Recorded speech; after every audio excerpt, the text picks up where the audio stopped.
Itinanggi ng mga miyembro ng Iglesia ni Cristo na binayaran sila ng 3,000 piso para sumama sa rally sa Luneta. Hindi rin daw sila bahagi ng destabilisasyon. Narito ang report ni Mon Gualvez. Sa ikalawang araw ng kilos protesta ng Iglesia ni Cristo, libo-libo pa rin ang patuloy na nangangalampag ng transparency at accountability sa Quirino Grandstand sa Maynila.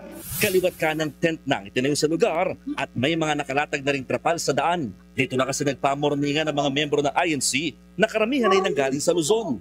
Sa dami nga ng dumalo, umugong naman sa social media na binayaran ng 3,000 pisong ilan para lang pumunta. Pero pinabulaanan niya ng Iglesia ni Cristo sa pamamagitan ng compilation video na ipinost sa Facebook.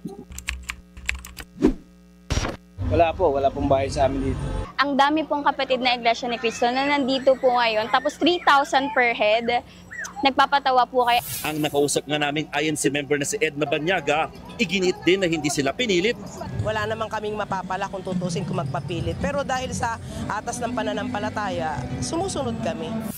Nilinaw din ang tagapagsalita ng INC na si Edwil Zabala na walang kinalaman ng religious group sa paglalabas ng pahayag ng dating kongresistang si Zaldico. Nagkataon lang daw ito. Una nang sinabi ng INC na hindi sila pabor sa revolusyon at maging sa snap elections. Hindi rin daw sila bahagi ng umuugong na destabilisasyon. Pilit inaangguluhang ang mapayapang pagkilos na ito ay bahagi raw ng planadong destabilisasyon sa gobyerno. Totoo ba yan? Mulat sa pool at hanggang ngayon po, hayagan tayong nakikipag-ugnayan sa lokal at nasyonal na pamahalaan tungo sa maayos na koordinasyon para sa peace and order.